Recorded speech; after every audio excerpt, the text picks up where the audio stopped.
दिक्कत बता रहा कुछ। बंदी छोड़ सतगुरु रामपाल जी परमेश्वर जी की जय हो।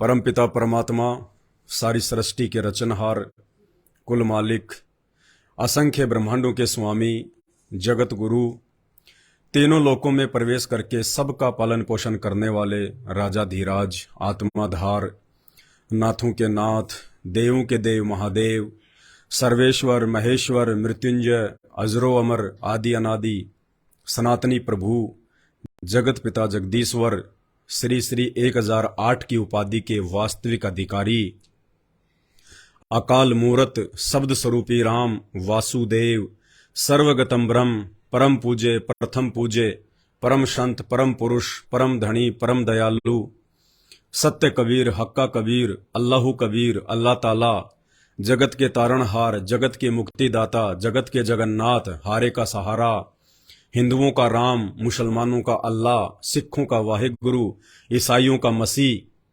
दया का सागर दयानिधि, करुणा के सागर करुणानिधि, असली लीलाधर, असली मर्यादा पुरुषोत्तम, स्वयंभू परिभू, दुख भंजन, संकट हरण, कष्ट हरण, मंगल करण, संत शिरोमणि सतगुरु रामपाल जी परमेश्वर जी के चरण कमल में मुझदास का अनंत कोटि दंडवत प्रणाम। भाई और बहनों, दया है परमपिता परमेश्वर जी की, जिनके शुभ आशीर्वाद से लगातार उनका मार्ग दिन दोगुना रात चौगुना आध्यात्मिक क्षेत्र में उन्नति कर रहा है। विषय को मैं ज्यादा लंबा नहीं खींचूंगा, पॉइंट पे आता हूं। आप सबको पता है फेसबुक पे हमारा पेज है पवन दास इज लाइव, जिसपे अभी आप ये लाइव वीडियो देख रहे हैं, और इस पेज पे परमात्मा के परमात्मा होने के प्रमाण दिए जा रहे हैं कि वो जगन्नाथ जिसने पूरी सृष्टि की रचना की है, जो तीनों लोकों में प्रवेश करके 84 लाख योनियों का पेट भरता है, हर आत्मा का जन्मदाता है, वो परमात्मा जिसको दुनिया आज तक देख नहीं पा रही, पहचान नहीं पा रही, जिसको अलख निरंजन बोल के छोड़ दिया गया, जिसको निराकार परमात्मा कह के छोड़ दिया गया। क्यों? क्योंकि जो साधना, जो भक्ति हमारे धर्म गुरुओं ने हमारे को शास्त्रों के विरुद्ध भक्ति और भगवान की बताई है, उस साधना से ना तो हमें वो भगवान दिखाई दे सकता, ना मिल सकता, ना उसकी भक्ति से हमें किसी भी प्रकार का कोई भी लाभ जो है वो मिल सकता। और थोड़ा बहुत जिन भाई बहनों को राहत है, लाभ मिल रहा है, जिसको वो लाभ कहते हैं, बेटा बेटी हो गए, कार कोठी हो गई, जिसको लाभ मानते हैं, वो लाभ उनको उनके पिछले भक्ति संस्कार से मिल रहा है। लेकिन वर्तमान में उनके पास में ना भक्ति है, ना भगवान की जानकारी है, खाली वो डले ढो रहे हैं, इन पत्थरों के देवी देवताओं को पूज रहे हैं, इन कागजों की फोटोओं को पूज रहे हैं, फालतू की साधनाएं कर रहे हैं, पैदल यात्रा, कावड़ लेके आना, मंदिरों में मस्जिदों में जाना, तालियां पीटना, घंटियां बजाना, इन सभी शास्त्र विरुद्ध क्रियाओं से किसी भी प्रकार का अध्यात्म का कोई भी लाभ नहीं होना है। इसी के चलते संत रामपाल जी की महिमा को सुन के, उनके चमत्कारों को देखकर, उनके भक्तों के दृढ़ विश्वास को देखकर बहुत सारे भगत भाई बहन जागने भी लगे हैं, क्योंकि ये जागने का समय भी है। परमात्मा धरती पे है तो जाहिर सी बात है परमात्मा अपनी जानकारी भी करवाएगा और जहां तक हो सकेगा लोगों को अपनी शरण में भी लेगा। तो एक विजय वर्मा जी हैं, शायद ये दिल्ली से हैं, इनका ये कमेंट्स है। इन्होंने लिखा है कि पैसा बिल्कुल भी नहीं है, सब बिक गया है, थर्ड स्टेज का कैंसर है, अगर आपके रामपाल जी ठीक कर दें या ट्रीटमेंट करवा दें तो 100% कंफर्म हो जाएगा कि रामपाल जी भगवान हैं। बहुत अच्छी बात है आपने जो ये कमेंट्स किया है, लेकिन एक छोटी सी बात मैं आपको बता दूं, खाली किसी रोग को दूर करने मात्र से कोई व्यक्ति या संत भगवान नहीं हो जाता है। ये किसी की पहचान करने का कोई तरीका नहीं है कि कोई आपके रोग को ठीक कर दे तो आपके लिए वो भगवान हो जाएगा। नहीं, रोग तो डॉक्टर भी ठीक कर देते हैं, रोग तो तांत्रिक भी ठीक कर देते हैं, या रोग एक समय के बाद में सबते भी ठीक हो जाते हैं। तो ना ही तो वो डॉक्टर भगवान हो जाता है, ना वो तांत्रिक भगवान हो जाता है। ये तो भगवान के गुण हैं कि परमात्मा कि जो भक्ति करता है, शास्त्रों के अनुसार करता है, पूर्ण सतगुरु की पहचान करके उसकी शरण में आके जो भक्ति करता है, तो ये तो उस परमात्मा की भक्ति के लक्षण है कि ये तो उसको गुण होंगे ही होंगे। आम का यदि किसी ने पौधा लगाया है तो उसके मीठे आम लगेंगे ही लगेंगे, ये उस आम के पौधे का गुण है। तो पूर्ण संत की पहचान करके जो भक्ति करता है, मर्यादा में रह के, इस प्रकार के रोग वगैरह ठीक होना ये तो आम बात है। ये डॉक्टरों के लिए महाभारत हो सकता है, लेकिन पूर्ण संत के लिए तो ऊंट के मुंह में जीरे के बराबर भी नहीं है। देखिए, वर्तमान में आप देख रहे होंगे हॉस्पिटल भरे पड़े हैं तरह तरह के रोगों से। डॉक्टर भी हाथ जोड़ लेते हैं कि साहब मेरे बस की बात नहीं इस रोग को ठीक करना। अब क्या है, ये परमेश्वर रामपाल जी ने आके बताई सारी बातें कि बेटा यदि किसी को रोग है, कोई परेशानी है, कोई तकलीफ है, डॉक्टर भी उसको देख नहीं पा रहे, मशीनें उसको सर्च नहीं कर पा रही। अब क्या है कि जो तांत्रिक हैं, जो शाणे हैं, वो तो कह देंगे कि ओपरी पराई है, किसी आत्मा का प्रवेश है, वो तो ये कह देंगे आपको। डॉक्टर कह देगा कि ये रोग है। लेकिन आध्यात्मिक दृष्टि से यदि हम देखें तो परमेश्वर सतगुरु रामपाल जी भगवान ने आके बताया कि बेटा वो चाहे ओपरी पराई है, चाहे वो शरीर का रोग है, वो जो भी कुछ है, विज्ञान अपनी भाषा में उसको बीमारी कह देती है, तांत्रिक लोग उसको जो है ओपरी पराई कह देते हैं, लेकिन असल में वो तेरे कर्मों का परिणाम है। जो कर्म कुकर्म तूने वर्तमान में या पहले के जन्मों में जो तूने किया होता है, ये उसका परिणाम है। और ये कर्मों के रोग वर्तमान में ना तो कोई डॉक्टर काट सकता है, ना कोई तांत्रिक ठीक कर सकता है। ये कर्मों के रोग तो पूर्ण संत ही ठीक करेगा और किसी के बस की बात नहीं है, क्योंकि जो पूर्ण संत होगा स्वयं ही वो परमात्मा होगा, जिसने ये शरीर की रचना की है, जिसने मानव शरीर बनाए हैं, वही इसका सबसे बड़ा डॉक्टर है। और धरती पे आने वाले समय में, वैसे साइंस भी इस बात को डिक्लेयर कर रही है कि आने वाले दिनों में तो इंसानों पे दवाइयां भी बेअसर हो जाएंगी। इतना जहर इंसान के अंदर भरा हुआ है, इतनी घटिया सोच इंसान की हो चुकी है। आने वाले समय में तो किसी भी प्रकार के जो मेडिसिन है, गोली दवाई है, वो भी इंसानों पे काम करना बंद कर देंगी। और जाहिर है ये समय आएगा, बहुत जल्दी आएगा। 2028 से पहले पहले दुनिया भयंकर प्राकृतिक आपदाओं को झेलेगी, महामारियों को झेलेगी। सारे दरवाजे इंसान के बंद हो जाएंगे। उस समय केवल धरती पर एक ही पूर्ण संत लोगों को दिखाई देगा, जिनके भक्तों को देख देख के लोग दौड़ दौड़ के उनके चरणों में माथा टेकेंगे और अपनी जान की भीख मांगेंगे। तो भाई साहब का जो सवाल है विजय वर्मा जी का, एक बार फिर से मैं रिपीट कर देता हूं।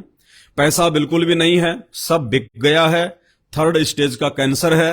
अगर आपके रामपाल जी ठीक कर दें या ट्रीटमेंट करवा दें तो 100% कन्फर्म हो जाएगा कि रामपाल जी भगवान हैं। परमेश्वर रामपाल जी ने जब से उन्होंने सन 1994 से अपना मार्ग शुरू किया है धरती पर शास्त्र विरुद्ध साधना का, 1 नहीं, 2 नहीं, 100 नहीं, 1000 नहीं, लाखों लोगों को उन्होंने कैंसर से मुक्ति दिलाई है। हजारों लोगों को डॉक्टरों ने मना कर दिया था एम्स में और पीजीआई में कि आपके लास्ट स्टेज है। आपके सामने बहन बैठी है, बीना दासी है, यूपी के आगरा से है। बहन को 4th स्टेज का कैंसर था, 4th स्टेज का। इनका घर परिवार लुटने के जो है वो कगार पे आ गया था। इनके पति देव ने जिंदगी में जितना कमाया था उसका ज्यादातर हिस्सा इनकी बीमारी पे लुटा दिया था। मानसिक परेशानी अलग, कुछ फायदा नहीं हुआ। उसके बाद में बहन को परमात्मा की शरण मिली। बाकी सारी कहानी आपको बहन बताएगी अभी, इसीलिए बहन साथ में जो है बैठी हुई है। हम लोग मध्य प्रदेश के भोपाल में हैं। एक छोटा सा यहाँ पे एक सत्संग है, आगरा से बहन भी जो है आई हुई है। और अच्छा हुआ कि आज के दिन ही आपका जो है ये मैसेज आ गया। और एक शायद आपके लिए परमात्मा ने एक रास्ता दिया है आपको, शायद आपको बहन की बातें सुन के विश्वास हो जाए और जो विधि आपको बताई जाएगी उस 3rd स्टेज के कैंसर वाले व्यक्ति को रिकवर करने के लिए, यदि आपने उस विधि से अपने घर में वो प्रक्रिया शुरू की तो 3rd क्या 4th क्या, चाहे 99वीं स्टेज का कैंसर क्यों ना हो, कैंसर का बाप क्यों ना हो, आपके घर से तो छोड़िए आपके मोहल्ले से गायब हो जाएगा। संत रामपाल जी के वचन में, उनकी वाणियों में, उनकी भक्ति में वो पावर है। ये ये हम इतने दृढ़ विश्वास के साथ क्यों कह रहे हैं? क्योंकि ऐसे ऐसे चमत्कार संत रामपाल जी के लिए ऊंट के मुंह में जीरे के बराबर हैं। लेकिन ये होगा कब, ये होगा कैसे? इसके लिए कुछ नियम है, कुछ मर्यादा है जिनको आपने फॉलो करना पड़ेगा। ऐसा नहीं कि आपने मैसेज डाल दिया, हमने आपको विधि बता दी, उससे कुछ नहीं होने वाला। जिस प्रकार एक भयंकर रोगी हॉस्पिटल में डॉक्टर के पास जाता है, हॉस्पिटल में डॉक्टर के पास जाने के बाद में डॉक्टर उसका जब ट्रीटमेंट शुरू करता है तो डॉक्टर उसको कुछ मेडिसिन देता है, मेडिसिन के साथ में डॉक्टर उसको कुछ कॉन्स्टिपेशन बताता है, उसको कुछ नियम बताता है, परहेज बताता है कि आपने इन इन चीजों को खाने से अवॉइड करना पड़ेगा, ये आपने सावधानियां रखनी पड़ेंगी, तब कहीं जाके उसका वो ट्रीटमेंट सफल होता है। ठीक इसी प्रकार आध्यात्मिक क्षेत्र में दुनिया के सबसे बड़े डॉक्टर परमेश्वर सतगुरु रामपाल जी भगवान है। इनसे बड़ा डॉक्टर ना आज से पहले कभी पैदा हुआ, ना वर्तमान में है, ना आगे होगा। और जो इलाज ये कर देंगे, आप तो खाली 3rd स्टेज कैंसर की बात कर रहे हैं, परमेश्वर रामपाल जी तो भक्ति चाहने वाली आत्मा को मुर्दे से जिंदा कर दें, धर्मराज के दरबार से छीन के ले आ सकते हैं। ये वो परम शक्ति है। तीनों लोकों के स्वामी ब्रह्मा विष्णु महेश भी इनकी शक्ति के आगे थर थर कांपते हैं। ये सब बातें आपको उस समय जो है ये जचेंगी जब आप उनके सत्संग सुनना शुरू करेंगे। तो बहन का जो इंटरव्यू है वो मैं आपके सामने रखूं, उससे पहले 2-3 बातें मैं आपको जो है बता देना चाहता हूं विजय वर्मा जी को, जिन्होंने एक कमेंट्स किया है। कोई दिक्कत नहीं है, कोई बड़ी बात नहीं है, आपके लिए महाभारत हो रहा होगा, डॉक्टरों के लिए महाभारत होगा आपके इस रोग को ठीक ना करना, लेकिन संत रामपाल जी की भक्ति के आगे बिल्कुल कुछ भी नहीं है। आपने करना क्या है? कुछ नियम हैं, 11 नियम है संत रामपाल जी के। आपने प्रत्येक नियम को फॉलो करना पड़ेगा, प्रत्येक नियम को। अगर आपने उनमें से एक भी नियम में त्रुटि कर दी, किसी प्रकार की कोई राहत आपको नहीं मिलने वाली। हां, संत रामपाल जी का ट्रीटमेंट शुरू करने से पहले, विधि तो आज हम आपको बता देंगे इस वीडियो में, लेकिन उस विधि को शुरू करने से पहले यदि आपके मन में कोई शंका हो, आपको लगे कि कहीं और डॉक्टर होगा, कहीं और कोई साधु संत होगा, कोई मंदिर मस्जिद होगा, कोई झाड़ा लगाने वाला होगा, आप पहले जाके अपनी तसल्ली कर लीजिएगा। क्योंकि संत रामपाल जी का वो ट्रीटमेंट लेते समय यदि आपके मन में किसी और के प्रति जरा भी आस्था रही कि शायद वहां भी ठीक हो सकता है, बीच में आके किसी रिश्तेदार ने बता दिया अरे वहां चल फाइनली ठीक हो जाएगी, तो भी आपका ये काम नहीं बनेगा।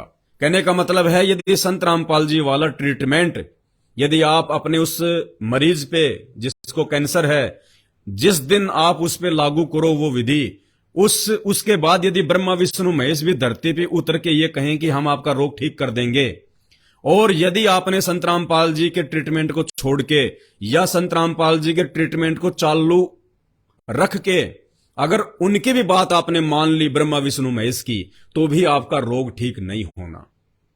इसलिए मेरी सबसे पहली प्रार्थना है, अपने मन के सारे संदेह पहले निकाल लेना। अगर और कोई देवी देवता बाकी हो जो आपके रोग को ठीक कर दे, और कोई मंदिर मस्जिद चर्च या गुरुद्वारा बाकी हो, कोई संत महात्मा आपकी कोई नजर में हो, कोई झाड़े झपाड़े मारने वाला, कोई जादू टोने टोटके करने वाला, यदि अभी तक कोई शेष हो और आपको लगता है कि वहां से लाभ हो सकता है, तो पहले अपनी वो कसर निकाल लेना, उसके बाद में संत रामपाल जी वाला फॉर्मूला काम करेगा, वरना बिल्कुल भी नहीं करेगा। तो सबसे पहले 11 नियम हैं। नियमों को लागू करने से पहले आपने क्या करना पड़ेगा, ध्यान से सुनिएगा वीडियो, ये कोई मजाक नहीं है, एक व्यक्ति के जीवन और मृत्यु का जो है एक ये मैटर है, और यही विधि है संसार में, दूसरी कोई विधि भी नहीं है। 2-3 साल बाद में तो हॉस्पिटल फेल हो जाएंगे, डॉक्टर फेल हो जाएंगे, मेडिसिन फेल हो जाएगी, दौड़ दौड़ के संत रामपाल जी के चरणों में आना लोगों की मजबूरी हो जाएगी। तो संत रामपाल जी के फॉर्मूले की सबसे पहले विधि क्या है वो आपको हम बता देते हैं। चूंकि संत रामपाल जी वर्तमान में शारीरिक रूप से हरियाणा की हिसार जेल में है, और उनके नाम से उनके परिवार ने केवल अपना जो है मतलब कि बिजनेस चला रखा है, लोगों को नाम देना, लोगों को आश्रमों में बुलाना, ये केवल उन्होंने अपना एक धार्मिक जो है धंधा शुरू कर रखा है। लेकिन हम आपको वास्तविक विधि बताएंगे जिससे आपका काम होना ही होना है। सबसे पहले आपने 1 महीने तक अपने घर में ऑडियो या वीडियो के माध्यम से आप YouTube से संत रामपाल जी के सत्संग डाउनलोड कर लें, एक स्पीकर में आप चलाएं उनको, और संत रामपाल जी के सत्संगों में भी उनकी एक सृष्टि रचना है। जब आप यूट्यूब पे जाके लिखेंगे सृष्टि रचना संत रामपाल जी महाराज, तो 2.5-3 घंटे के बहुत सारी वीडियो आ जाएंगे सृष्टि रचना के नाम से, पार्ट 1 पार्ट 2, लगभग 3-3.5 घंटे का टोटल सृष्टि रचना का वीडियो होगा। वो चाहे एक पार्ट में हो चाहे 2 पार्ट में हो। आपने 1 महीने तक अपने घर में, जिस घर में वो मरीज है उस मरीज के पास में आपने 1 महीने तक संत रामपाल जी के सत्संग चलाने हैं। चाहे दिन में 2 घंटा चलाओ, चाहे दिन में 4 घंटा चलाओ, कम से कम 2 घंटे तो उस घर में सत्संग चलना चाहिए संत रामपाल जी का। चाहे मोबाइल में चलने दो, चाहे किसी बड़े स्पीकर में चलने दो, बड़े स्पीकर में चलाओगे बहुत ज्यादा बेनिफिट होगा, जल्दी बेनिफिट होगा।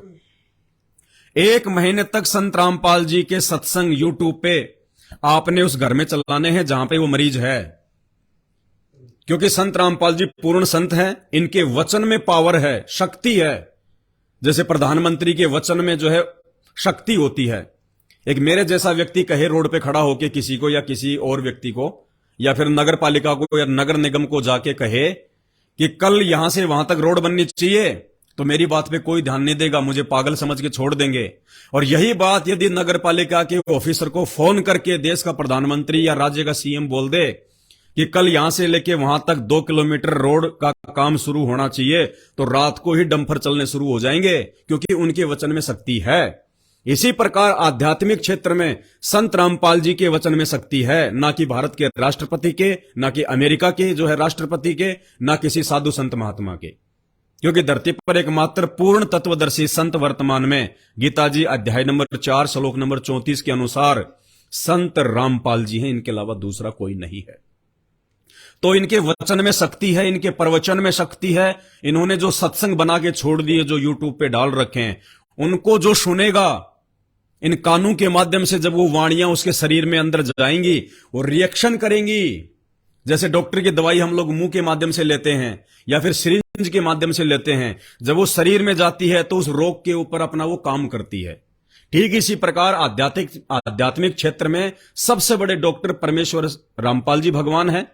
उनके प्रवचन जब हमारे कानों के माध्यम से जब वो मेडिसिन, वो प्रवचन रूपी मेडिसिन जाएगी, तो 50% रोग, हां जी ध्यान से सुनिएगा, चाहे कोई से भी स्टेज का कैंसर है, चाहे कैंसर का बाप है, यदि आप सच्चे मन से और 1 महीने तक उस घर में आपने संत रामपाल जी के सत्संग सुने और मरीज को सुनाए, जो राहत, वो 3rd स्टेज की कैंसर वाला मरीज, वो बहन है या भाई है, जो राहत उसको वर्षों से लाखों रुपयों की मेडिसिन खा के नहीं मिल पा रहा, वो राहत उसको 1 महीने के अंदर अंदर संत रामपाल जी भगवान महसूस करवा देगा। वो खुद कहेगा कि भाई वास्तव में ये परम शक्ति है, मेरी वो पीड़ा भी समाप्त हो गई, मेरा वो दर्द भी समाप्त हो गया, मुझे आराम मिल रहा है। ये तो मात्र जो है खाली ये सत्संग सुनने से राहत है, सत्संग सुनने से। तो 1 महीने तक आपने उस घर में सत्संग सुनने हैं। अगर 12 घंटे चलाओ तो बात ही क्या है, 10 घंटे चलाओ तो बात ही क्या है, कम से कम 3-4 घंटे तो दिन में सत्संग चलने चाहिए। सत्संग से, उनके प्रवचन के माध्यम से वो मेडिसिन अंदर जाएगी। दूसरा, उसको ज्ञान होगा, ज्ञान होगा तो संत रामपाल जी पे उसका और ज्यादा विश्वास बनेगा, जिसको भी कैंसर है। और विश्वास और साथ में वो सत्संग, ये डबल डोज हो जाएगी, जल्दी असर करेगी। 1 महीने तक पहले कम से कम सत्संग, कुछ नहीं इसके अलावा। एक फोटो आपने यूट्यूब से निकाल लेनी है, गूगल से निकाल लेनी है, संत रामपाल जी महाराज नाम करके उनकी कोई भी फोटो, या आप अपना नंबर मेरे को इस वीडियो के जो है कमेंट्स में आप मुझे डाल दीजिएगा, या मैं आपको बहन का नंबर दूंगा अभी। बहन के मोबाइल नंबर पे आपने अपना मोबाइल नंबर जो है व्हाट्सएप कर देना है। मैं आपको सारी सामग्री उपलब्ध करवा दूंगा, भक्ति की, आरती की, जो भी फोटो वगैरह हैं, जो भी नियम मर्यादा के जो पर्चे वगैरह हैं, सब कुछ आपको मैं कमेंट्स में जो है वो डलवा दूंगा आपके व्हाट्सएप के ऊपर। आप बहन का नंबर नोट कर लीजिए पहले, बाद में भी आप जी चेक कर सकते हैं वीडियो में। बहन का नंबर है 8445022098। नंबर एक बार फिर से रिपीट कर रहा हूं, 8445022098। ये बहन का नंबर है। आगरा के पास में फिरोजाबाद है, और उसके पास में टुंडला नाम का छोटा सा एक कस्बा है। बहन का नाम जो है बीना दासी है। और आप इनको व्हाट्सएप कर दीजिएगा, आप इनसे बात भी कर सकते हैं मोबाइल पे। ये हकीकत आपको बताएगी जो बातें अभी इंटरव्यू में आपको बताने वाली है, ताकि आपको और ज्यादा जो है दृढ़ विश्वास हो आपको। तो 1 महीने तक कम से कम उस घर में पहले संत रामपाल जी के जो है ये सत्संग, साथ में आपने कुछ मर्यादाओं का पालन करना पड़ेगा। यदि आप आज से ही सत्संग सुनना शुरू कर रहे हैं तो आज से ही आपने कुछ नियमों का पालन करना पड़ेगा, तभी आपका काम बनेगा, अन्यथा नहीं बनेगा। यदि आपको अपने मरीज की जान प्यारी है तो आप जी सारे नियम फॉलो करेंगे। दूसरी चीज, आपके परिवार में यानी मरीज से संबंधित जो भी व्यक्ति हैं एक फैमिली में, चाहे उसके बेटा बेटी हो, उसका पति हो, जो भी है उस फैमिली में 2 4 5 मेंबर, सबको उन नियमों को फॉलो करना पड़ेगा, सबको। और जो विधि बताएंगे उस विधि को सबने फॉलो करना पड़ेगा, तभी उस बहन के रोग का निवारण होगा। नियम मैं आपको बता देता हूं, बाकी मैं आपको व्हाट्सएप पे भी डाल दूंगा नियम। यदि आप जी सुबह से ही संत रामपाल जी के सत्संग सुनना शुरू करते हैं तो आपने क्या करना पड़ेगा। अभी व्हाट्सएप पे हम आपको जो फोटो भेजेंगे, सबसे पहले आपने फोटो जो है निकलवा लेनी है।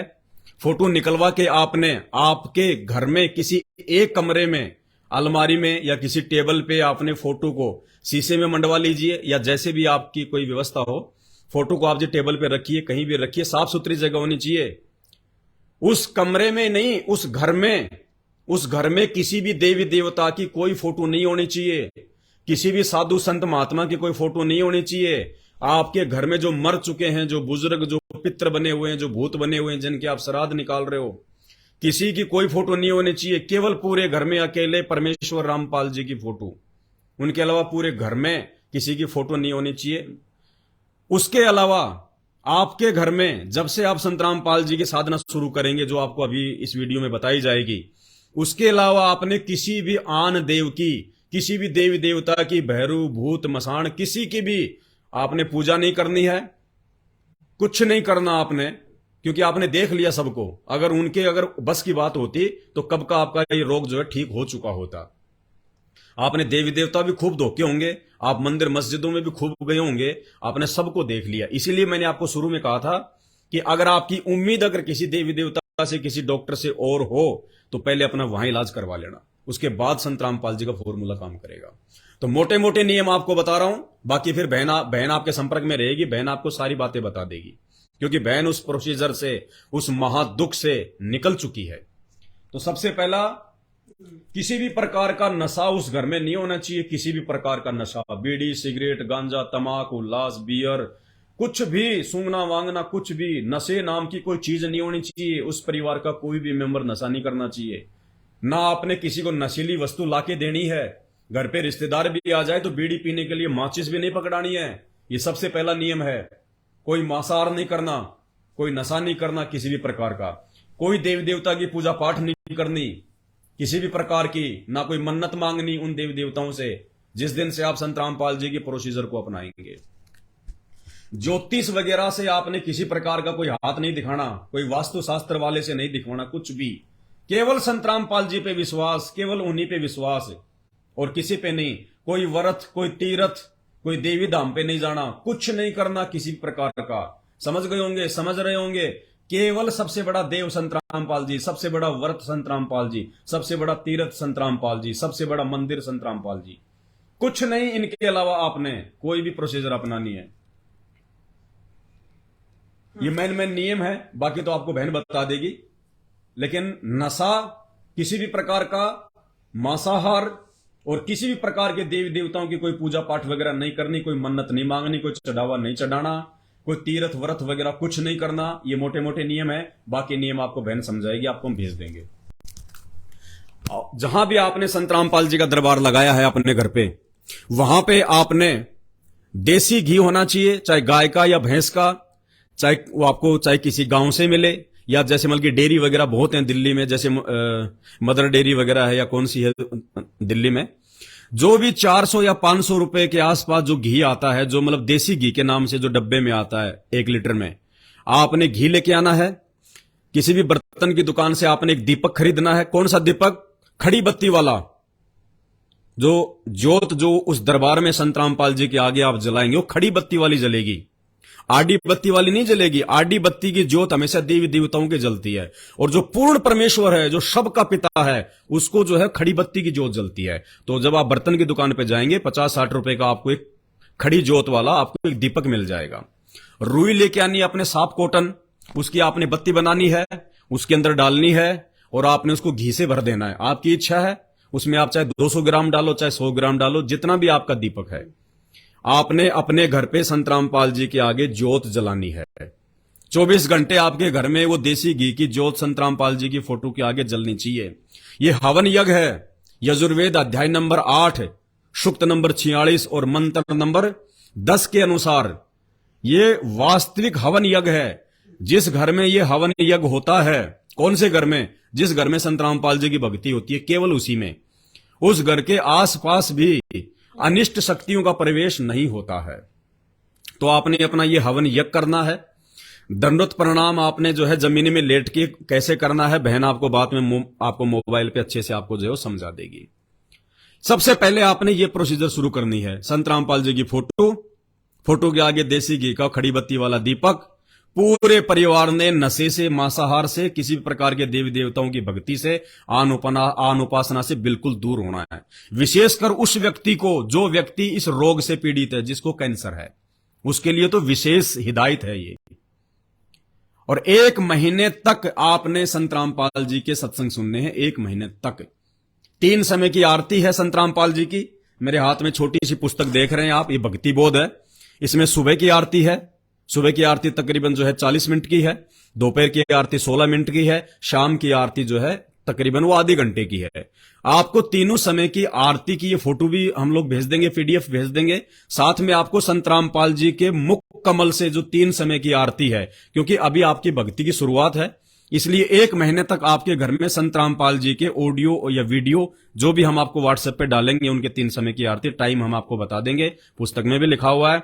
तीनों समय की आरती 1 महीने आपने संत रामपाल जी के मुख कमल से अपने घर में समय पे चलानी है, वीडियो में चलानी है या ऑडियो में चलानी है, जैसे भी है, यानी तीनों समय की आपने आरती करनी है। और वो नियम निभाने हैं। 24 घंटे आपके घर में दीपक जलना चाहिए, और सत्संग जितना हो सके उतना ज्यादा से ज्यादा। यदि आपका पूरा परिवार इस प्रकार से इन नियमों में रह के, और यदि 1 महीने तक, ऐसा नहीं कि 1 महीने बाद आपका जब रोग ठीक हो जाए तो आपने संत रामपाल जी को छोड़ देना है। जिस दिन छोड़ दोगे उसी दिन रोग आपको वापस घेर लेगा।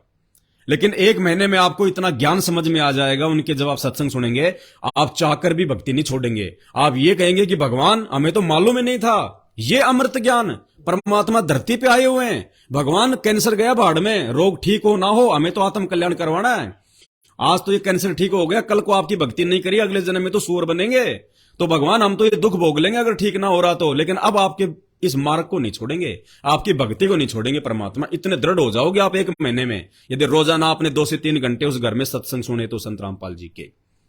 और ये रोग, यदि आपने इस विधि से संकल्प करके संत रामपाल जी को, जैसे आप कल आप ये दरबार लगाएंगे और पूरा का पूरा परिवार उस मरीज को लेके, वो मरीज चाहे लेटा रहे चाहे बैठा रहे, कोई दिक्कत नहीं है, संत रामपाल जी के दरबार के आगे घुटने टेक के, यदि पूरा का पूरा परिवार उनसे संकल्प करता है कि हे परमपिता परमात्मा, दुनिया कहती है कि आप भगवान हो, आप परमात्मा हो, आपके भगत दिन रात आपकी महिमा करते हैं, आपका गुणगान गाते हैं। हे परमेश्वर, यदि आप इंसान रूप में धरती पे भगवान आए हुए हो, तो परमात्मा आपके भक्तों के अनुसार आपने जो विधि बताई है, उस विधि से आज ही से हम आपका गुणगान शुरू कर रहे हैं, हम आपकी भक्ति अपने घर में शुरू कर रहे हैं। हे परमात्मा, अपने बच्चों को राहत देना मालिक। हे परमात्मा, हमारे विश्वास को बढ़ाओ, आप हमें अपनी भक्ति से जोड़ो, इस रोग से हमें मुक्ति दिलाओ। भाई और बहनों, 1 महीने में आपको रिजल्ट आ जाएगा, जो रिजल्ट आपको 5 साल में, 10 साल में, लाखों रुपया बर्बाद करके हॉस्पिटल में नहीं मिल पा रहा था। क्योंकि धरती पे पूर्ण परमात्मा प्रकट है। ब्रह्मा विष्णु महेश तो संत रामपाल जी के पैर के नाखून के बराबर भी नहीं है। ये वो परम शक्ति है। लेकिन ये परम शक्ति आपको समझ में जब आएगी, जब आप इनके सत्संग सुनेंगे और इस विधि से जब आप अपने परिवार में इस प्रक्रिया को लागू करेंगे। बाकी चीजें सारी मैं आपको व्हाट्सएप नंबर पे डलवा दूंगा, बहन आपके संपर्क में रहेगी, हर चीज बहन आपको गाइड जो है वो करती रहेगी। अब बहन का मैं आपसे बात करवाता हूं ताकि आपका विश्वास दृढ़ हो। और बहन को 4th स्टेज का कैंसर था, 4th स्टेज का। अब बहन आपको बताएगी ये कितनी भक्ति किया करती थी, भक्ति करते करते इन देवी देवताओं की बहन की क्या जो है वो दुर्गति हुई, इनके पति का जो है कितना लॉस हुआ, इनके रोग में कितना पैसा बर्बाद हुआ। रिपोर्टें भरी पड़ी हैं, रिपोर्टें इतनी हॉस्पिटलों की, एक से एक की। अब बहन आपको बताएगी फिर कैसे इनको जो है परमेश्वर सतगुरु रामपाल जी भगवान की जानकारी हुई। और उसके बाद में बहन ने जो दवाइयां थी जो खाया करती थी ये इतनी सारी दिन में, इन्होंने वो डस्टबिन में डाल दी, डस्टबिन में। ये परमात्मा आपसे बड़ा डॉक्टर धरती पे कोई नहीं है, वो ज्ञान समझ के ये परमेश्वर आपसे बड़ा डॉक्टर कोई नहीं है धरती पे। वो दवाइयां बहन ने जो डॉक्टरों ने दी हुई थी कि खाएगी तो बचेगी, डस्टबिन में डाल दी, झाड़ू वाली ले गई उठा के।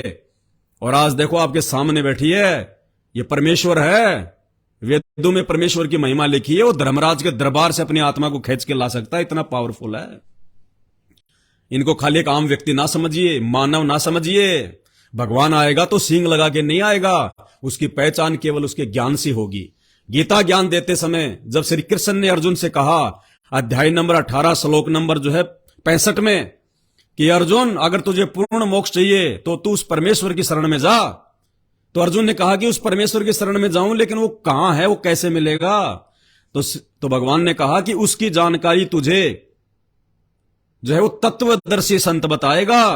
तू भैया सबसे पहले तत्वदर्शी संत की खोज कर, उसकी शरण में जा, उसको दंडवत प्रणाम कर, निष्कपट होके उसकी भक्ति कर, जैसा वो कहे मर्यादा में रह के उसके जो है पद चिन्हों पे चल, फिर तुझे वो परमात्म ज्ञान का रहस्य बताएगा।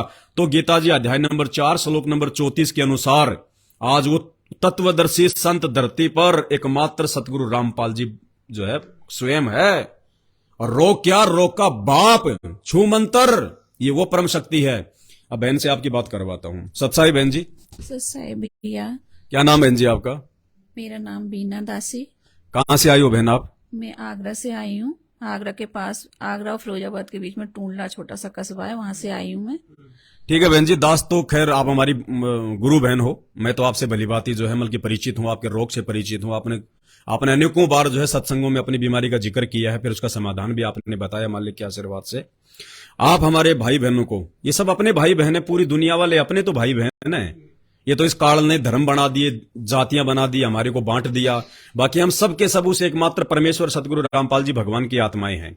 तो आप अपने भाई बहनों को थोड़ा विस्तार से बताइए, कैसे आपका जीवन था, फिर कैसे आप जी भक्ति किया करती थी, कैसे आपके ऊपर आपदा आई, कैसे आपको कैंसर हुआ, फिर कैसे आपको इसका समाधान मिला।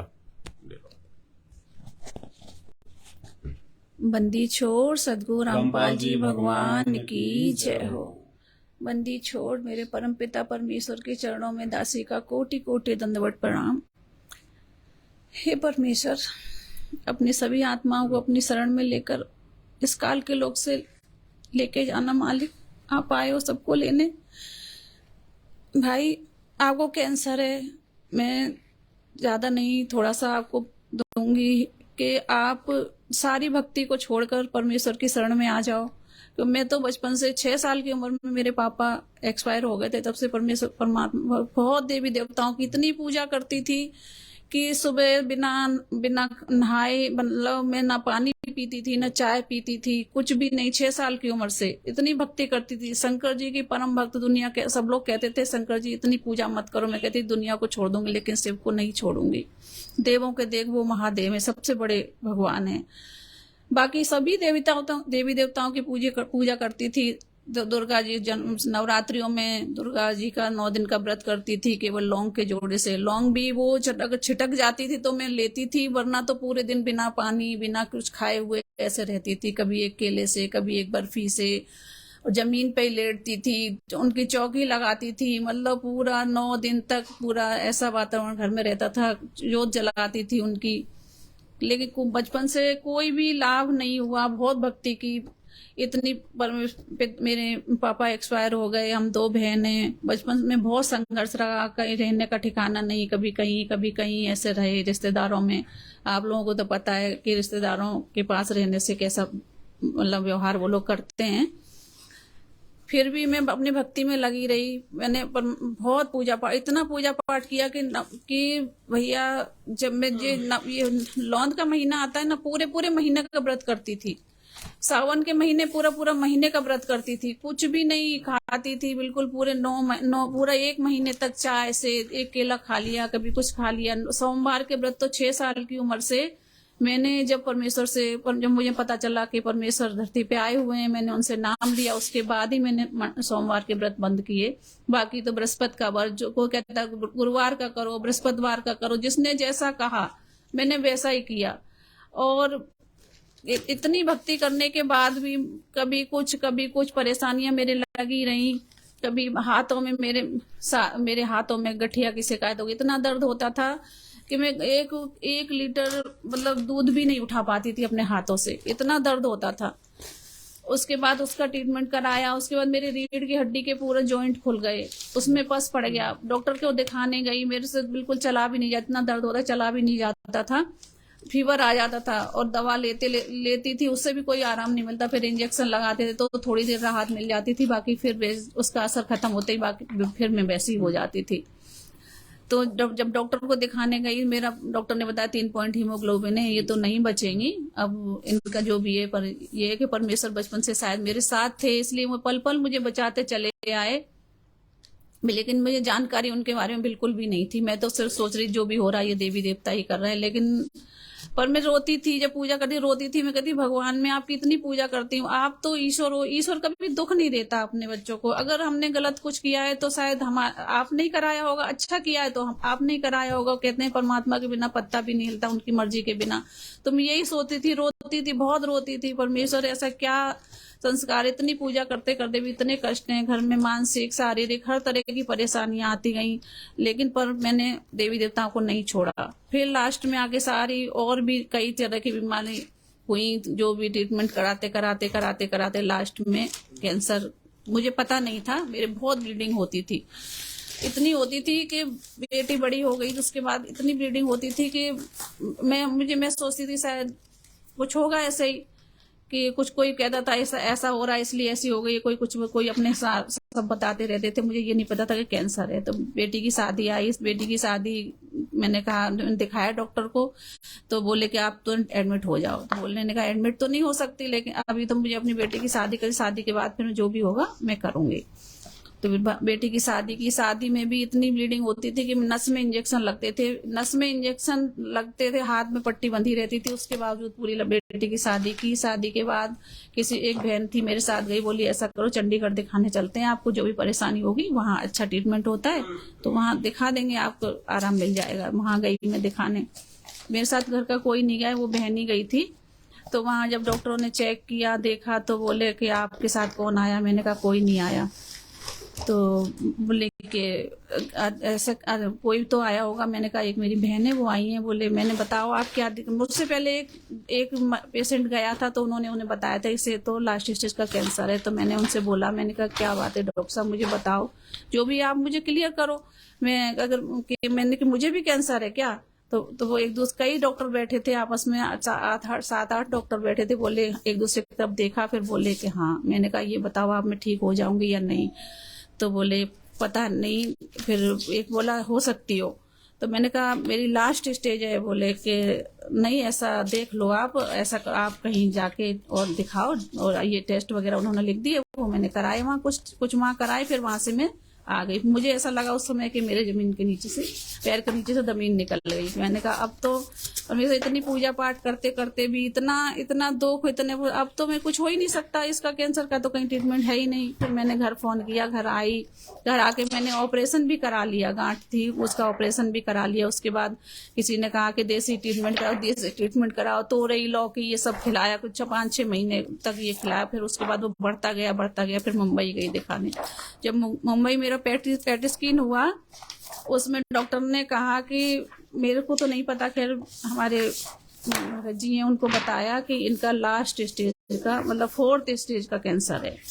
अब ये मुश्किल से 3-4 महीने चलेंगी, इससे ज्यादा ये नहीं चलेंगी। वहां से मैं आई, वहां से जो भी डॉक्टर ने कहा ऐसे कीमो वगैरह होंगी इनकी, तो उन्होंने नहीं कराई। मैंने बोले हम वहीं आगरा दिखाएंगे। तो बोले ठीक है आप आगरा दिखाओ। तो अब उन्होंने अपना एड्रेस, कोई डॉक्टर है आगरा में, उनका एड्रेस दिया, वहां पहुंचे हम लोग। वहां भी उन्होंने कहा कि बताया हमारे हस्बैंड को कि इनका लास्ट स्टेज का कैंसर है, आप कीमो वगैरह कराइए, जो भी है ईश्वर की मर्जी है। तो वहां पे मेरा ट्रीटमेंट चला। फिर उसके बाद मैं जयपुर गई। जयपुर भी कई डॉक्टरों को दिखाया, सबने बोल दिया कि ये 3-4 महीने चलेगी। फिर मेरा जयपुर में ट्रीटमेंट शुरू हुआ, कीमो वगैरह चलने लगी मेरी, वो रेडिएशन हुआ।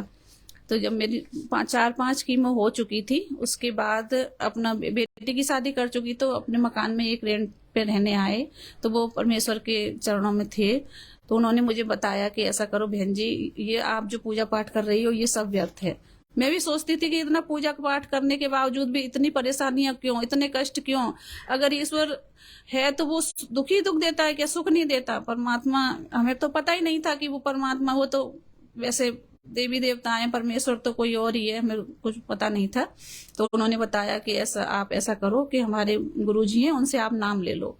कैंसर तो क्या, कैंसर का कुछ भी आपको बीमारी होगी बिल्कुल ठीक हो जाएगी। फिर नियम वगैरह उन्होंने, कैसे नियम है उन्होंने बताए थे, हमारे भगत जी को बताए थे। उन्होंने कहा कि नहीं ऐसा कैसे हो सकता है, समाज में रह के हम शादी में नहीं जाएंगे या त्योहार नहीं मनाएंगे, या ये सब कैसे हो सकता है? तो उन्होंने मुझे बताया नहीं, मैंने कोई बात नहीं। फिर उनकी मम्मी आई, वो एक छोटा सा कीपैड मोबाइल था लेके आई, उसमें उनकी चिप डली हुई थी, तो मेरे तकिए के नीचे रख जाती थी। मैंने कहा आप ऐसा करो, सत्संग चला के आप मेरे पास रख दो। पूरे दिन में सत्संग सुनती थी। मुझे समझ में नहीं आता था, छोटा मोबाइल था, उसमें आवाज भी कुछ ऐसी समझ में नहीं आता था। फिर मैंने धीरे धीरे करके टीवी में किसी ने मुझे बताया कि साधना चैनल पे आते, साधना चैनल पे मैंने परमेश्वर के सत्संग सुनने शुरू किए। 1 महीने 15 दिन ही सत्संग मैंने सुने होंगे। उसके बाद तो जितनी देर में सत्संग सुनती थी उतनी देर में रोती ही रहती थी कि परमात्मा, मैं बचपन से आपको ढूंढ रही थी, लेकिन आप अब मिले जाके, जब जिंदगी का आखिरी आ गया तो बहुत रोती थी। मैंने परमेश्वर, अब जो भी हो, जो अब तक जो भी किया मैंने, जितने दिन है मेरे पास, जितना मेरा जीवन है, परमेश्वर आप अपनी शरण में ले लो मुझे और अपनी भक्ति मेरी कराओ, ताकि मैं आगे के लिए मेरा जीवन सफल हो जाए। तो उन्होंने फिर मुझे बताया कि ऐसे ऐसे नामदान केंद्र था पहले, तो वहां आगरा गई, वहां से मैंने नाम लिया परमेश्वर से।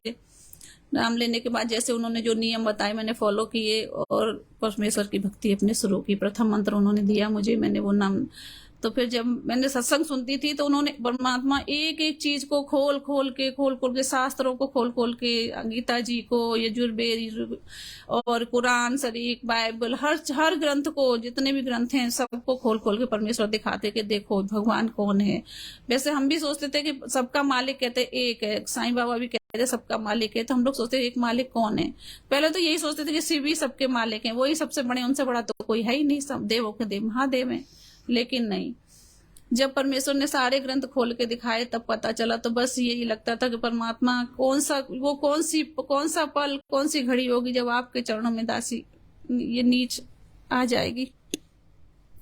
गई, परमेश्वर की भक्ति शुरू की।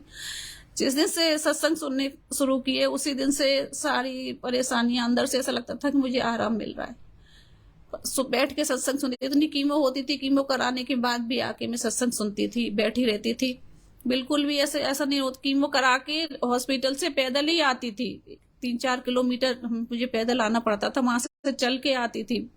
रेडिएशन कराने के बाद भी पैदल चल के आती थी। मुझे मतलब परमेश्वर की शक्ति मेरे साथ थी कि मुझे कोई दिक्कत कैसी भी नहीं होती थी। तो फिर मैं परमेश्वर की शरण में आई, उसके मंत्रों के जाप करने लगी। जाप करते करते मुझे 4 महीने हुए। 4 महीने के बाद मुझे परमेश्वर ने दूसरा नाम दिया। दूसरा नाम देने के बाद फिर 1 महीने बाद फिर मैं गई। मेरे सारे सिर के बाल, तीन बार मेरे सिर के बाल पूरे, मतलब ये सब पूरे शरीर के बाल मेरे चले गए थे। आज मेरे बाल बहुत लंबे लंबे हैं, मैं बिल्कुल ठीक भी हूँ। तो मैं गई, फिर जाके डॉक्टर ने, जब मैं आई थी तो डॉक्टर ने कहा था इनकी 4 गांठ हैं, ये इनका आखिरी समय है, बस इनको ले जाओ, जो 10-15 दिन 20 दिन महीने जो भी चलेंगी, बस इनकी सेवा करो, जो खाए इन्हें खाने दो, कोई दिक्कत नहीं है। लेकिन मैं उससे पहले नाम ले चुकी थी। तो मैंने फिर मैं अपनी भक्ति दिनों रात बस उनका ध्यान, उनकी पूजा, उनका मंत्र, बस यही करती। मुझे कुछ ना खाना ना पीना ना कुछ। मैं कहती परमेश्वर आप मिले तो लास्ट में जाके अब मैं बस इतना जीवन परमेश्वर देना ताकि मैं अपनी आपकी भक्ति कर सकूं। फिर जब डॉक्टर के पास गई, डॉक्टर ने मेरी रिपोर्ट कराई। मैं घर थी, हमारे भगत जी गए थे रिपोर्ट लेके, डॉक्टर के पेट स्किन कराया था डॉक्टर ने। डॉक्टर ने जब देखा उसको खोल के, नाम लेने के 4-5 महीने बाद ही जब उन्होंने देखा उसको, तो वो बोले मुंबई की रिपोर्ट लाओ, चंडीगढ़ की रिपोर्ट लाओ, आगरा की रिपोर्ट लाओ। सारी रिपोर्टें डॉक्टर ने मंगाई। 1 घंटे डॉक्टर ने रिपोर्ट देखी।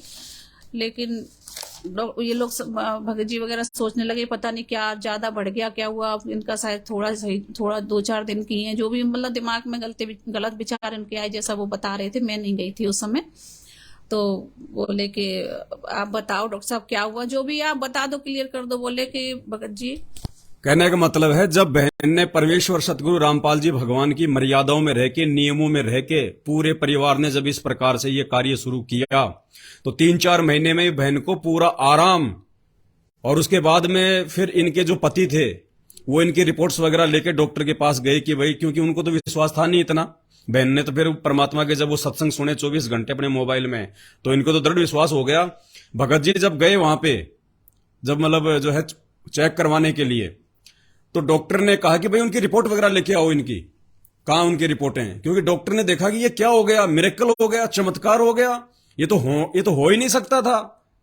तो डॉक्टर ने कहा कि वहां की रिपोर्ट लाओ, बॉम्बे की रिपोर्ट लाओ, चंडीगढ़ की रिपोर्ट लाओ। तो इनके भगत जी डर गए कि कहीं कैंसर ज्यादा तो नहीं बढ़ गया। और जब डॉक्टर ने सारी रिपोर्टें देखी, सब कुछ चेक किया, उसके बाद में फिर बहन बताएगी। तो जब चेक किया डॉक्टर ने, तो बोले कि आप, भगत जी बोले आप बताओ डॉक्टर साहब जो भी ये बताओ। तो बोले कि भाई साहब रिपोर्ट तो 100% नॉर्मल रिपोर्ट है, इसमें तो कहीं भी कुछ है ही नहीं, पता नहीं क्या चमत्कार हुआ है। तो जब मैं पेट स्किन करा रही थी, मैं एक बात भूल गई आपको बताना, जब मैं पेट स्किन कराने गई तो उसने मेरा जब किया तो बोला कि ऐसा करो आप बैठ जाओ। एक बार मुझे लेटाया, पेट स्किन मेरा पूरा हुआ। फिर जब बोला आप ऐसा करो बैठ जाओ, दोबारा होगा। तो मुझे तो पूरा विश्वास था कि मेरी रिपोर्ट तो अच्छी आएगी परमेश्वर की दया से। तो सत्संग सुनती थी, 24 घंटे सत्संग सुनती थी और उनके मंत्रों का जाप करती थी। इतना विश्वास हो गया था कि अब मुझे, मैं सबसे कोई भी परेशान होता था घर में, कहती थी मैं, मुझे कुछ नहीं होगा, मेरा परमेश्वर मुझे मिलेगा, अब मुझे कुछ भी नहीं होगा, उन्होंने भक्ति के लिए मुझे जीवन देना ही होगा।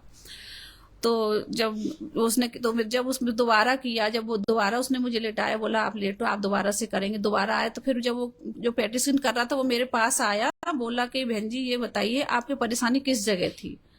जब इतना बड़ा 4 गांठें, जब जिस समय मैं घर आई उस समय 4 गांठें थी। मेरे डॉक्टर ने कह दिया था 10-15 दिन की हैं ये। और वो पेट स्किन वाला मुझसे ये पूछ रहा है कि बहन जी आपके किस जगह परेशानी थी।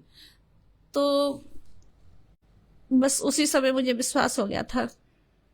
गांठें गायब, गांठें गायब, गांठ गायब, गांठें गायब। और यही नहीं, पूरा शरीर पूरा नॉर्मल निकला, कोई भी कहीं कोई पूरे शरीर में कमी नहीं। उसने जब ये बात पूछी, फिर मैंने बताई आके अपने भगत जी को। फिर डॉक्टर ने जब, हाँ उसके बाद फिर डॉक्टर ने रिपोर्ट देखी। डॉक्टर ने कहा कि ये कैसे हो सकता है, ऐसा नहीं हो सकता, ये तो, इसमें तो 100% नॉर्मल रिपोर्ट है आपकी। तो मैं तो जब वो रिपोर्ट लेके जा रहे थे तो मैंने कहा मेरी, आप तुम चलोगी? मैंने कहा मैं नहीं जाऊंगी, मुझे पूरा विश्वास है अपने परमेश्वर पे, मेरी रिपोर्ट पूरी नॉर्मल ही आएगी। जब वो घर पे आए बहुत खुश हुए, सब लोग बहुत खुश हुए, बोले कि कुछ न कुछ तो है। उन्हें विश्वास नहीं था, वो जुड़े हुए नहीं है, तो वो कहते कुछ तो शक्ति है। बस इतना ही बोलते हैं, ज्यादा कुछ नहीं बोलते।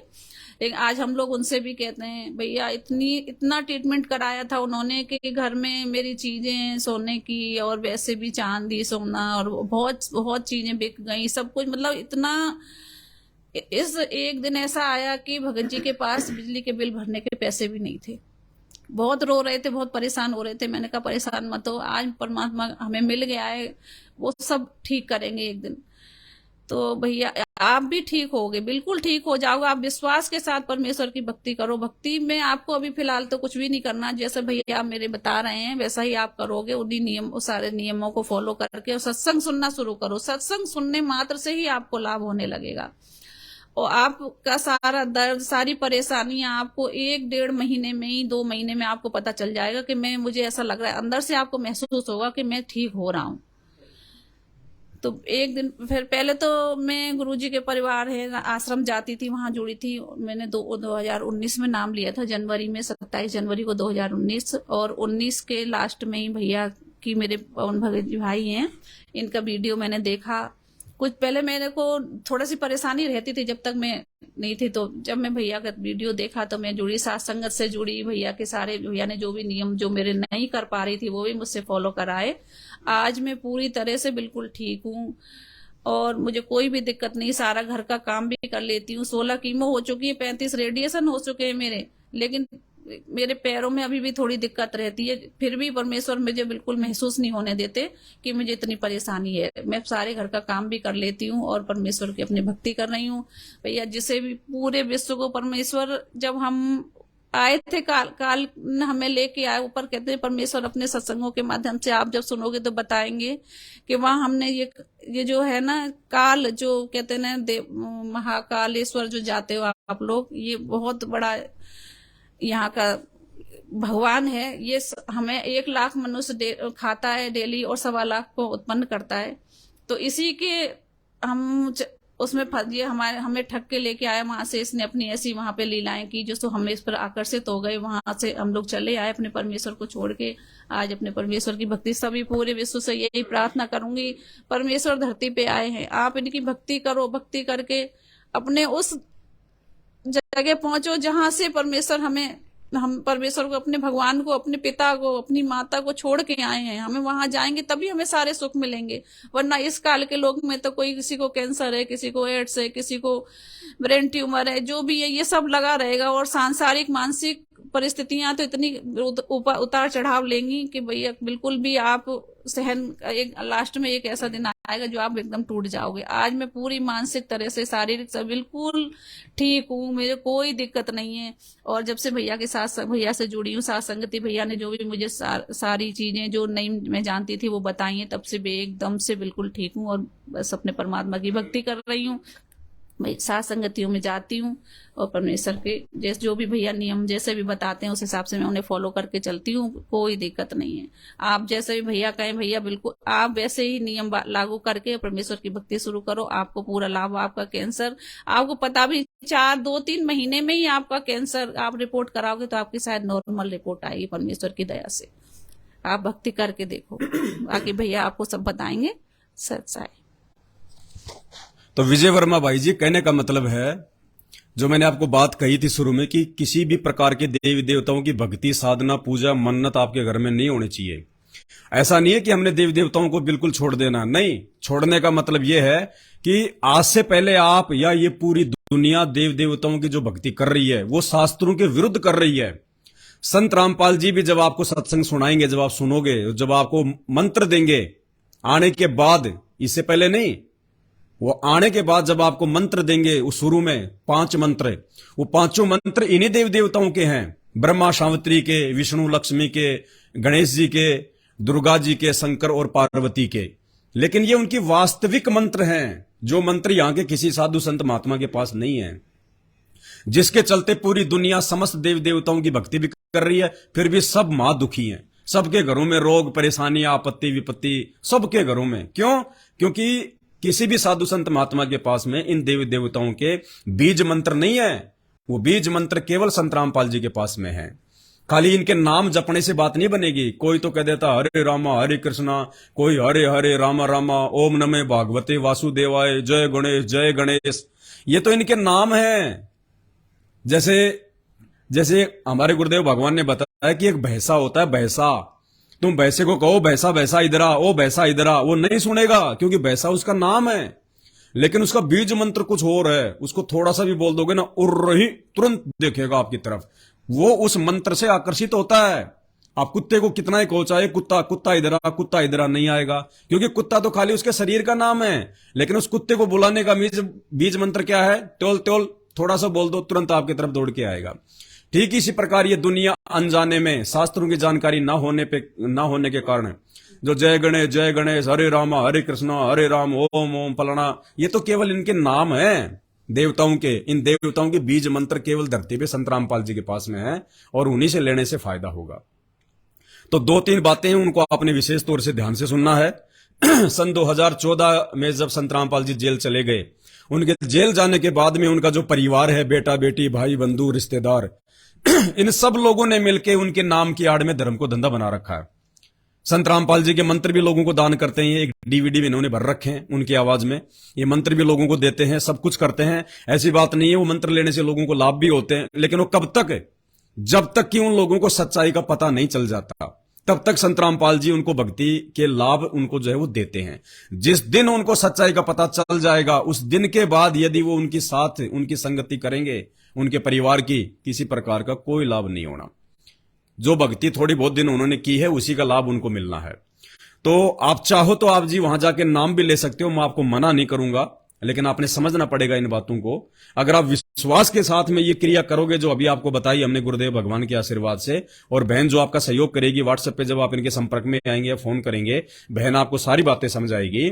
उस विधि से यदि आप संकल्प लेकर मात्र पूरा परिवार घुटने टेक के परमात्मा से अरदास करके, जो आपको मैंने शुरू में बताई, यदि आप उस विधि से और किसी भी प्रकार का ये नशा मांसाहार इन सब से दूर होके, देवी देवताओं की इन पूजा पाठ से दूर होके, जो नकली पूजा पाठ है इन देवी देवताओं ने जो हमें बता रखी है, असली पूजा पाठ वो है जो संत रामपाल जी बताएंगे। फिर यदि उस विधि से आप इस काम को करोगे, 1 महीने में आप जी रिजल्ट देख लेना, 50% आपके उस मरीज को लाभ हो जाएगा। 50% आप लोगों का छोड़ने का मन नहीं करेगा इस परमात्मा को।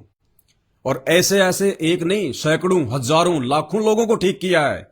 जैसे बहन के 4 गांठ थी, गायब हो गई, डॉक्टर को भी नहीं दिखाई दी, चमत्कार, डॉक्टर भी परेशान, नॉर्मल रिपोर्ट। ऐसे ना जाने कितने लोगों को संत रामपाल जी ने अपने आध्यात्मिक शक्ति से, अपने आशीर्वाद से, अपने मंत्रों से ठीक किया है। एक 5 मिनट का वीडियो है, सुन लीजिए संत रामपाल जी के मुख कमल से। गांठें गायब हो गई, गांठें, जब उन्होंने संत रामपाल जी से प्रार्थना की।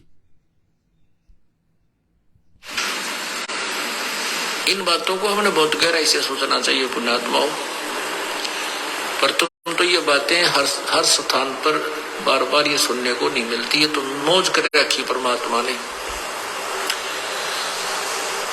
कि यहाँ 15वें दिन बाग लगा दिए अपने सत्संग के, और भगवान आत्माएं रह कर आ रही है।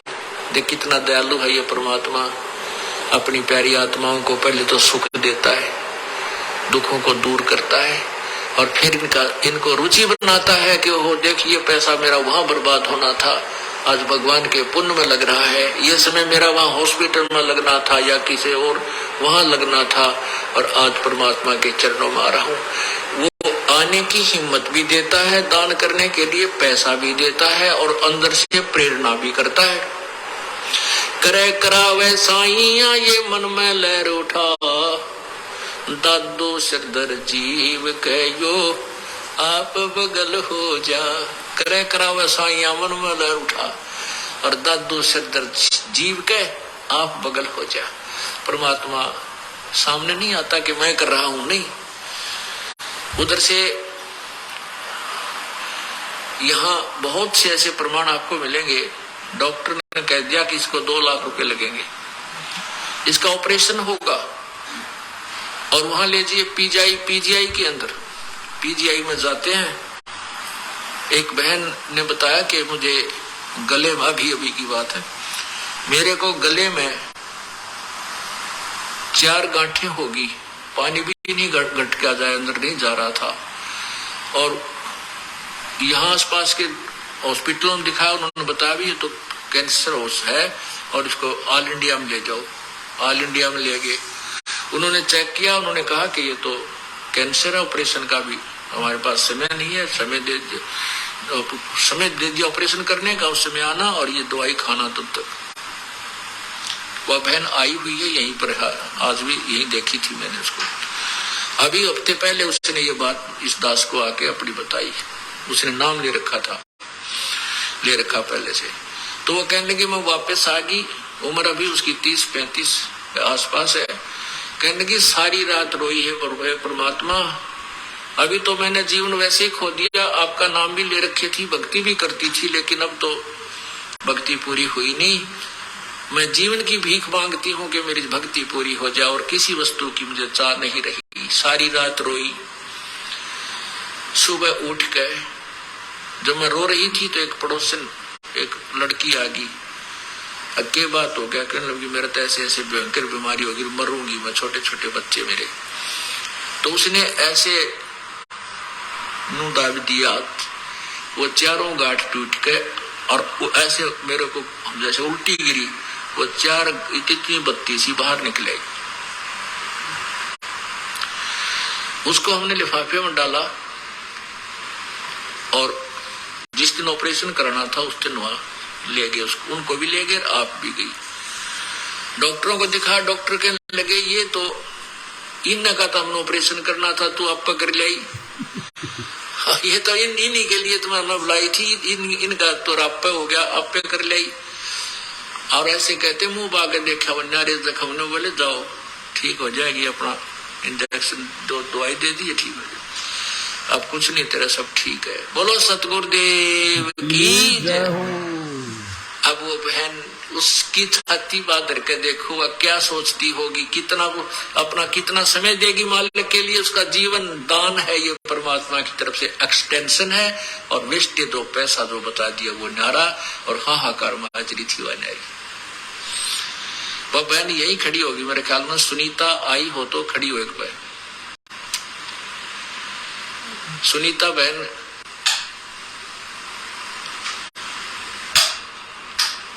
वो चली गई होगी फिर।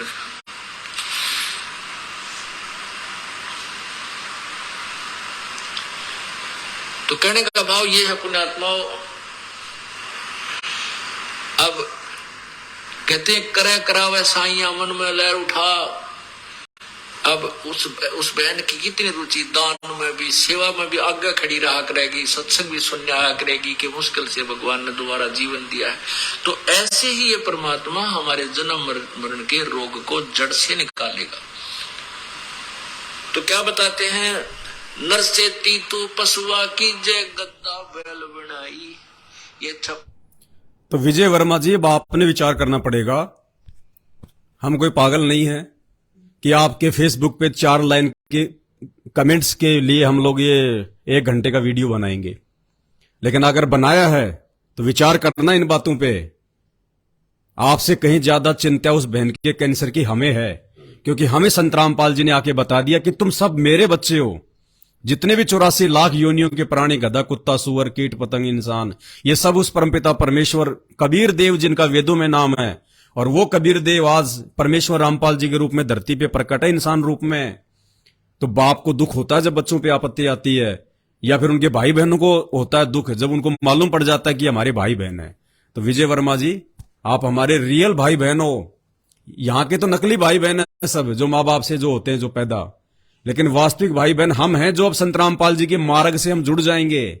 जब हम उनकी भक्ति पे लग जाएंगे तब आपको पता चलेगा, जब आप उनके सत्संग सुनोगे, कि जब आप वो सृष्टि रचना सुनोगे तब आपकी आंखें खुलेंगी। ये जो काल है ना, यहाँ का भगवान काल, ब्रह्मा विष्णु महेश का पिता है ये काल, और दुर्गा का ये पति है। इसको प्रतिदिन 1 लाख लोगों को खाने का जो है श्राप लगा हुआ है। प्रतिदिन 1 लाख मारता है, ये ज्यादा ही मारता होगा, खाता 1 लाख है ये नहीं देखता फिर ये किसी की बेटी मर रही है, किसी का बेटा मर रहा है, किसी का जवाई मर रहा है, चाहे एक्सीडेंट में मारो, चाहे बीमारी में मारो, चाहे लड़ाई झगड़े में मारो, कैसे भी मारो, इसको तो 1 लाख मार के खाने से मतलब है। ये निर्दयी है। जो ब्रह्मा विष्णु महेश का जो पिता है वो राक्षस है। इनकी भक्ति से लाभ नहीं हो सकता, केवल परमेश्वर की भक्ति से लाभ होगा। वर्तमान में इंसान के रोग, इंसान के जो कर्म है वो इतने बिगड़ चुके हैं, अब डॉक्टरों के बस की बात नहीं है। अंत में हार थक के दुनिया को इनके शरण में आना पड़ेगा। जो समय से पहले आ जाएगा उसका सौभाग्य, नहीं तो लोग जो है ठोकरे खा खा के आएंगे। तो बस मेरी इतनी सी विनती है, संत रामपाल जी के परिवार ने भी उनके नाम की आड़ में धर्म को धंधा बनाया हुआ है, क्योंकि दीपक तले हमेशा अंधेरा होता है। घर वाले कभी भी उनको नहीं समझ पाएंगे। दूर बैठ के 1000 किलोमीटर दूर वाले लोगों ने ज्ञान को समझ के संत रामपाल जी को पहचान लिया। उन लोगों ने बहुत सारे जगह जगह जो है आश्रम खोल रखे हैं। हिंदुस्तान में 500 से ज्यादा उन्होंने नाम दीक्षा केंद्र खोल रखे हैं। आपकी दिल्ली में भी तकरीबन ज्यादा नहीं तो 20-25 तो मतलब नाम दीक्षा केंद्र होंगे। तो कहने का मतलब है, अगर विश्वास करोगे तो जो विधि दास ने आपको बताई है गुरुदेव भगवान के आशीर्वाद से, कि सबसे पहले जितने भी जो घरवाले हैं वो नशे पते से दूर, मांसाहार से दूर, देव देवताओं की साधनाओं से दूर, एक गुरुदेव का फोटो लगाओ साफ जगह पे, देसी घी का खड़ी बत्ती वाला दीपक जलाओ, 3 समय की आरती गुरुदेव की आवाज में आपको भेज दी जाएगी। ये जो पुस्तक है, जो ये 3 समय की आरती की, इसकी जो PDF भी आपको भेज दी जाएगी। या फिर जब आप अपना पूरा एड्रेस दे देंगे, यदि हमारे को पिन कोड नंबर के साथ में बहन के व्हाट्सएप पे आप डालेंगे, तो आपको सारी चीजें हम आपको जो है मतलब कि बाई हैंड भी हम आपको भेज देंगे, मतलब डाक से आ जाएंगी आपके पास में। या दिल्ली में भी हमारे बहुत सारे भगत भाई बहन हैं, उनके थ्रू भी हम आपके पास में सारी चीजें हम भिजवा देंगे। जो भी सामग्री है सारी की सारी, जो गुरुदेव की फोटो वगैरह, ये आरती की है, आपको सारी चीजें उपलब्ध करवा देगा वो। यदि आप एग्री हैं तो पहले आप अपने घर में सलाह कर लीजिए, जो नियम आपको जो बता दिए गए हैं उन नियमों में सभी लोग रह के अगर संत रामपाल जी से संकल्प लेके भक्ति करना शुरू करें, 3 समय की आरती, सारे उनके नियम फॉलो करना और उनके सत्संग सुनना, बाकी अपना काम धाम करो, कोई दिक्कत नहीं। अगर सब एग्री हैं उसकी जान बचाने के लिए, तो आप जी बहन से बात कर लेना, हम दिल्ली से अपने किसी भगत भाई को आपके घर पे भेज देंगे और वो आपसे सारी बातें आपको समझा देंगे वो। बाकी ये कैंसर फैंसर कुछ नहीं है संत रामपाल जी के लिए, ऊंट के मुंह में जीरे के बराबर भी नहीं है, कुछ नहीं है। परमात्मा चाहे तो चुटकी बजाते ठीक कर दे, चुटकी बजाते ही, लेकिन वो चाहता है कि कुछ दिन ये सत्संग सुने, इनको ज्ञान हो तो इनको थोड़ा विश्वास बने। नहीं, परमात्मा तो चुटकी बजाते ठीक कर सकता है, चुटकी बजाते ही। बहुत सारी बातें हैं, जब आप उनके सत्संग सुनेंगे तो आपको समझ में आती रहेंगी। और बहन ने अपनी पूरी राम कहानी आपको बताई दी है। बाकी ये देखो दुनिया भर की रिपोर्ट, ये इनके ये एक्सरे आप इनके देख लो, न्यूक्लियर नोटिवाइड नेटवर्क कहां कहां का, ये बॉम्बे के हैं, मुंबई के। ये देखो, ये आप लोग तो जानते होंगे, मैं तो नहीं जानता। अब ये खोपड़ी के कहां कहां के एक्सरे हैं, सारे देख लो, आपको तो पता होगा, आपने भी खूब करवाए होंगे। अब ये कोई मजाक तो हो नहीं रहा, आपके सामने सारी आपको हकीकत बताई जा रही है। इसके अंदर देखो कम से कम 7-8 एक्सरे हैं। कहां का है ये? SMS हॉस्पिटल जयपुर, राजस्थान का सबसे बड़ा हॉस्पिटल है, राजस्थान का, पैटी सिंह के हैं। ये Pushpa Devi hospital, man bus stop, Bhagat ji market, Etmadpur, phone. कहीं नहीं छोड़ा बहन जी ने, हर प्रकार से दुखी हो गए, परेशान होके उसके बाद में इन्होंने संत रामपाल जी का रास्ता चुना है। और 4th स्टेज की कैंसर, जो डॉक्टरों ने हाथ खड़े कर दिए, आज बहन आपके सामने बैठी है, कोई कह नहीं सकता कि इसको बुखार भी है।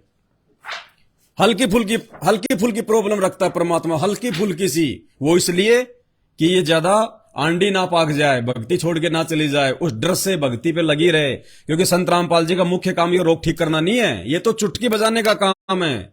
संत रामपाल जी चाहते हैं कि मुख्य काम इनका जन्म मरण का रोग समाप्त हो। कैंसर से भी भयंकर रोग है ये, जन्म और मरण का। यदि आज हमारी मुक्ति नहीं हुई, हमारा मोक्ष नहीं हुआ, तो अगला जन्म 84 लाख योनियों में गधे कुत्ते सुअर बन के इस कैंसर से भी ज्यादा दुख भोगेंगे। गधे बन के सारा दिन कुम्हार के नीचे काम करेंगे, ईंट के भट्ठे पे ऊपर से जो है वो पक्की ईंट लाएंगे, नीचे से कच्ची ईंट लेके जाएंगे, कमर पे जख्म हो जाएगा, कौवे खाएंगे। कुम्हार घर पे खाना भी नहीं देता गधे को, बाहर छोड़ देता है, घास चरता है। बैल बनेंगे, किसान के नीचे आएंगे, सारा दिन हल जोतेगा, मुंह के छीका लगा देगा, घास भी नहीं खा सकते। ये देखो इसके अंदर कितनी सारी रिपोर्टें, एक्सरे हैं सारे। ये देखो, ये थैला भरा पड़ा पूरा। ये कौन सी, ये सेबली मल्टी स्पेशलिस्ट हॉस्पिटल, इसमें तो पता नहीं कितनी सारी रिपोर्टें बहन की, पूरा 1 किलो वजन है इसके अंदर। ये देखिए एशियन कैंसर इंस्टीट्यूट, ये देखिए पूरा इसके अंदर पूरी ये फोटो वाटो, आप लोग तो जानते होंगे, सारा सब कुछ है। मतलब आपको हकीकत बता रहे हैं, हकीकत। कई लाखों रुपये घर बर्बादी की जो है कगार पे आ गया, और शरीर से बहन जारी थी वो अलग है। और संत रामपाल जी ने मात्र अपने आशीर्वाद से, सत्संग सुनने मात्र से चंगी कर दिया, आपके सामने बैठी है। अब ये कैसे छोड़ सकती है संत रामपाल जी को? ये क्यों ना माने कि संत रामपाल जी भगवान है, परमात्मा है? और खाली कैंसर ठीक होने से ये उनको भगवान नहीं मान रही, इन्होंने फिर ज्ञान को समझ लिया कि ये शास्त्रों में लिखा हुआ ज्ञान आज तक के बड़े बड़े ऋषि महर्षि नहीं दे पाए। इन शास्त्रों को लिखने वाले संस्कृत के प्रकांड ज्ञाता, इन शास्त्रों में क्या लिखा है, भगवान कौन है, भक्ति क्या, आज तक नहीं बता पाए।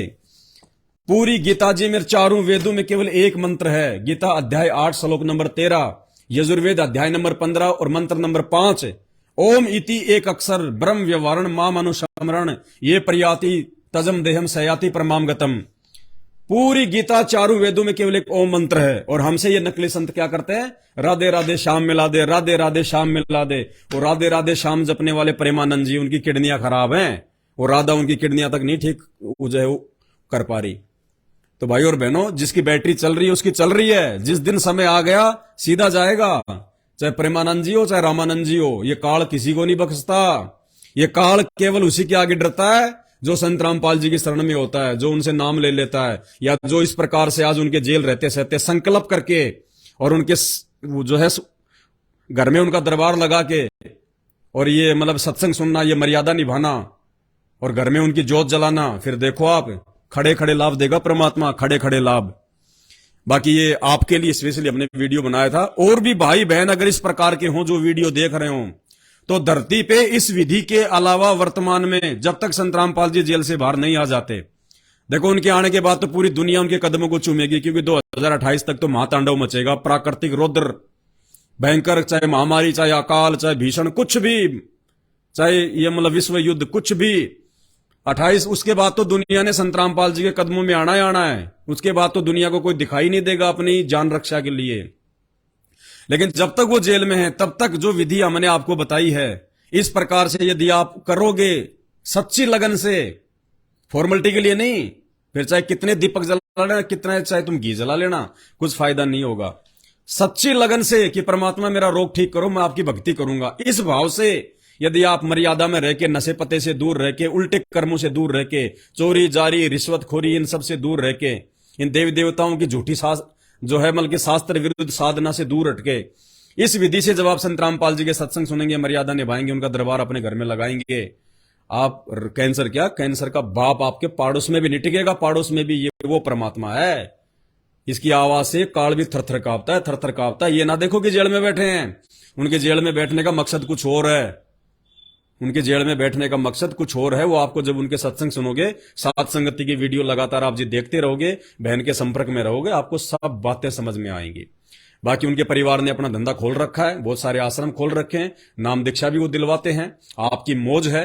हमने आपको रास्ता बता दिया, आप चाहो तो उधर से नाम लेके अपनी भक्ति शुरू कर दो, लेकिन उधर से नाम लेके भक्ति शुरू करोगे, लाभ तो होने शुरू हो जाएंगे, लेकिन जिस दिन आपकी मर्यादा टूट जाएगी, और मर्यादा सबसे पहले वही तोड़वाते हैं खुद ही, राजनीतियां करके, रक्तदान करवा के, देह दान करवा के। अरे भगवान, अभी आपने इंटरव्यू सुना, भगवान तो यूं गले की गांठ ठीक कर रहा है, कैंसर ठीक कर रहा है, रोग ठीक कर रहा है, और ये भक्तों से देह दान करवाते हैं, रक्तदान करवाते हैं।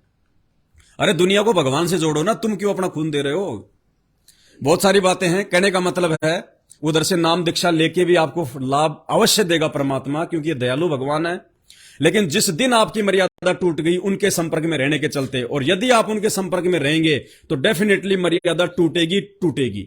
उसके बाद फिर आप जी कितना रो लेना, कितना चिल्ला लेना, किसी प्रकार लाभ आपको संत रामपाल जी नहीं देंगे। और जो विधि इस दास ने आपको बताई है, जो गुरुदेव भगवान के जो आशीर्वाद से, इस विधि से यदि आप जी विश्वास करके और अपने घर में संत रामपाल जी के जो है सत्संग सुनना शुरू करेंगे, उनकी वाणियां सुनेंगे, आप उनके शब्द सुनेंगे, और उनका जो है वो देसी घी का आप जी जो है दीपक जलाएंगे, मतलब हवन यज्ञ करेंगे अपने घर में, और उनकी जो मर्यादाएं हैं वो निभाएंगे, बाकी आपको बहन बता देगी। आप देखना फिर परमात्मा कैसे आपके ऊपर मेहर बरसते हैं। और 1 महीने बाद आप जी अपनी सारी रिपोर्ट लेके उन्हीं डॉक्टर के पास चले जाना, और डॉक्टर ही आपको कह देगा कि आपने कहां इलाज कराया भाई साहब, उस हॉस्पिटल का नाम तो बता दो, क्योंकि ये दुनिया का सबसे बड़ा वैद्य है। दास गरीब तबीब सतगुरु बंदी छोड़ दयाल है। तो आज के वीडियो में केवल इतना ही, बाकी तो आपके अपने संस्कार काम करेंगे, आपकी अपनी पिछली भक्ति काम करेगी, आप इन चीजों को समझ पाएंगे नहीं समझ पाएंगे। संत रामपाल जी की भक्ति को आप इस प्रकार से घर में शुरू करेंगे या नहीं करेंगे, ये अब आपके और संत रामपाल जी के बीच का मैटर है, आपके संस्कारों के बीच का मैटर है। हमारी जानकारी केवल इतनी है कि हम आपको उनके चरणों की जानकारी दे दें, बाकी अब आपके ऊपर है आप क्या करेंगे क्या नहीं करेंगे। बंदी छोड़ सतगुरु रामपाल जी भगवान की जय हो।